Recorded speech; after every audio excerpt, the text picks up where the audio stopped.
This presentation is about some of the activities for the revival of our indigenous mother tongue.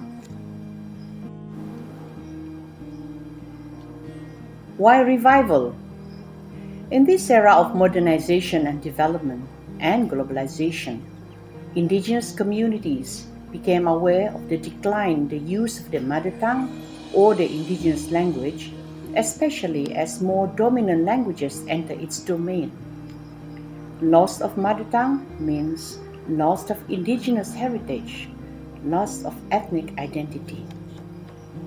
For the Kadazan community, their main desire to address this concern is for the Kadazan language to be taught in school.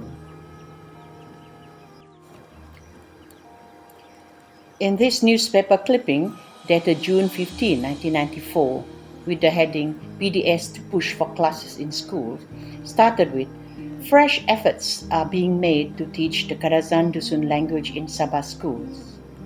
As over the years, there have been several efforts to get the Kadazan language taught in schools. However, at that time, there was no provision for the Kadazan language to be taught in public schools.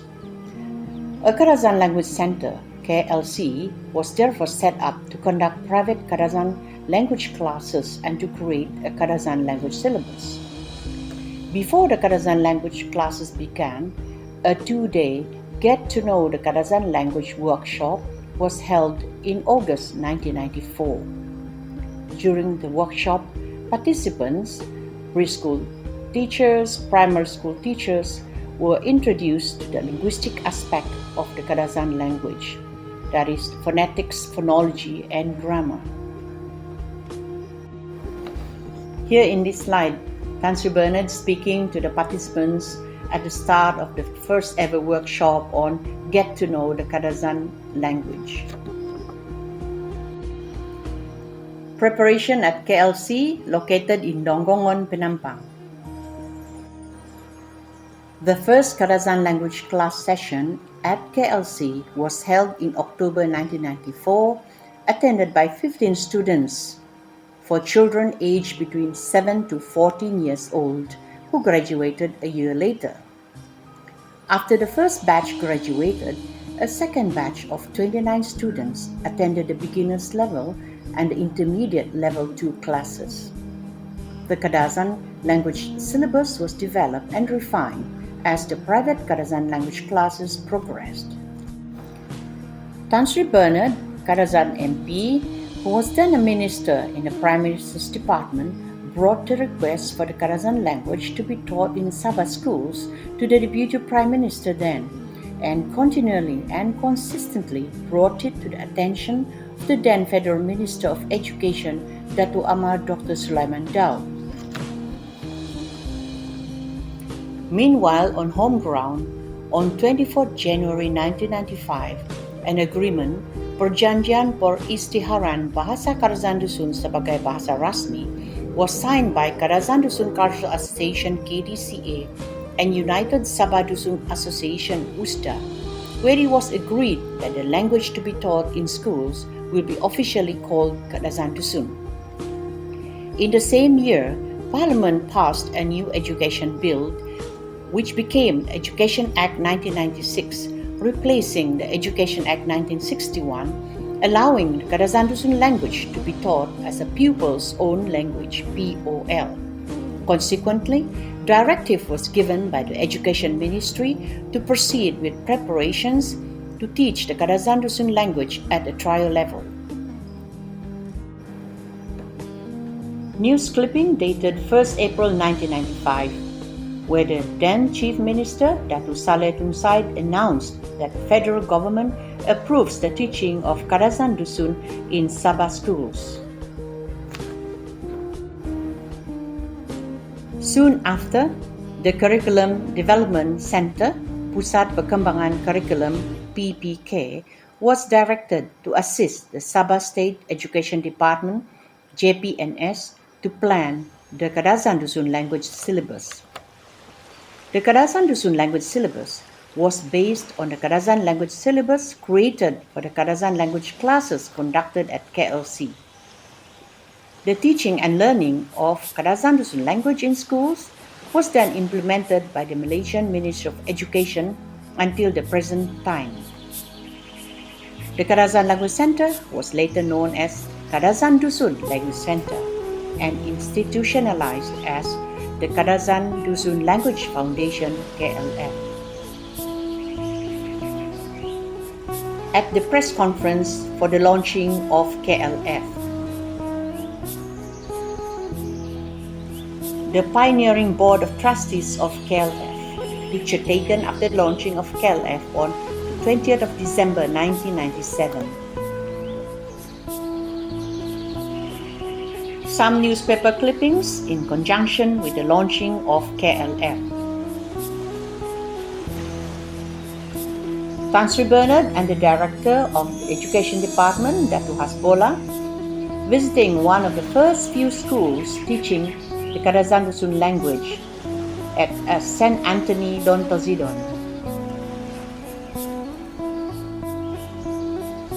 Tan Sri Bernard, the pioneering chairman of KLF, visited the KLF office at Towering Industrial Center in Penampang, pictured here with the CEO of KLF, Madam Rita Lasimbang.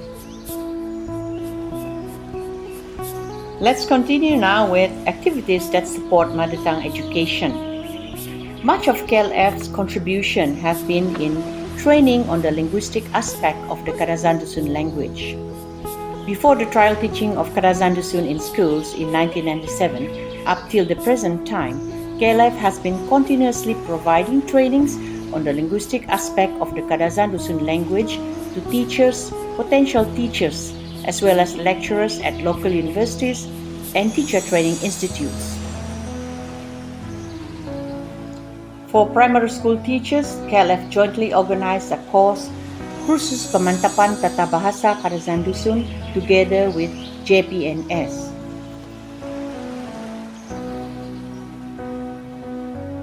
Training for secondary school teachers, a joint cooperation with the Curriculum Development Center to train teachers on the linguistic aspect of Kadazandusun language.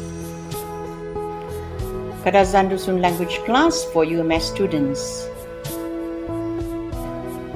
Linguistic training for Kadazandusun language lecturers at IPGM for the program Persediaan Ijazah Sarjana Muda Perguruan PPISMP for the June 2012 intake.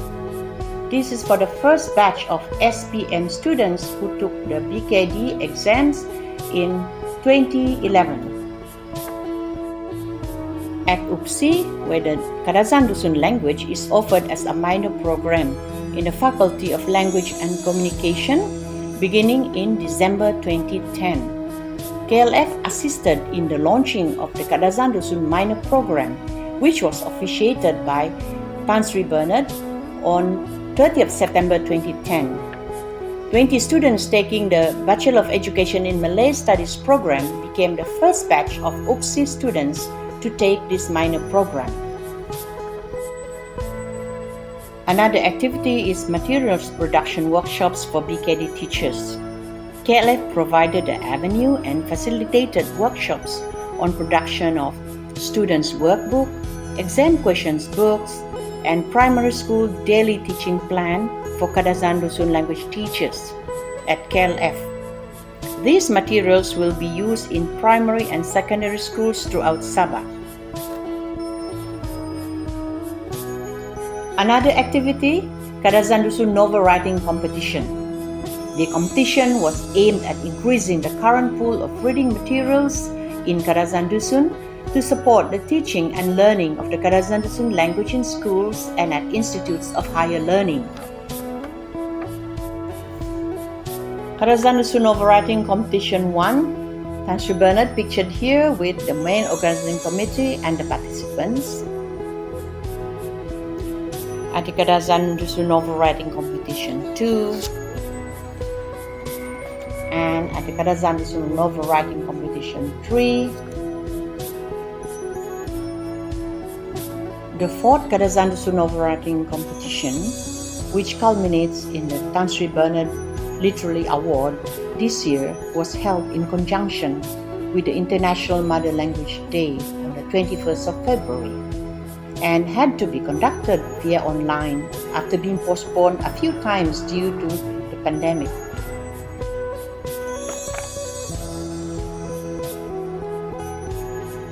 The launching of the first ever Kadazandusun language CD-ROM.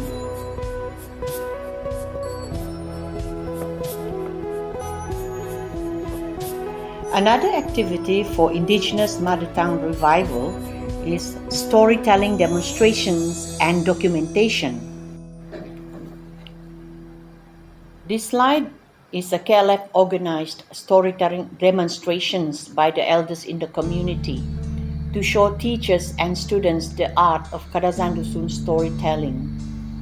KLF documented the demonstrations and disseminated the recordings to all schools teaching the Kadazandusun language as reference materials for school children.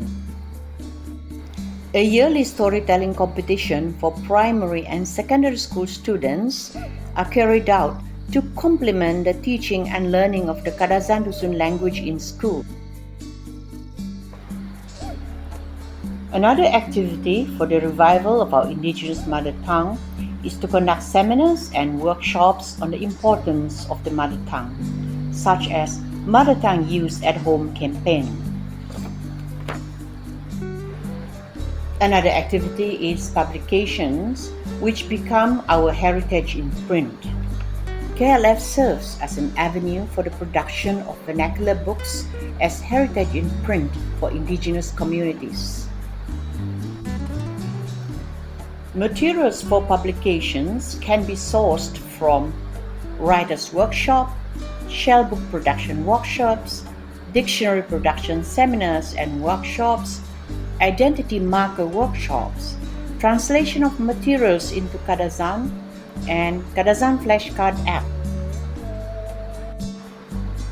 Finally, for this presentation, preservation and documentation of oral arts such as Mananong, Magavaw, Monogit, Humius, Sugandoy, Kadazan traditional wedding ceremony. These are just some of the activities for the revival of our Indigenous mother tongue. Kotahuadan.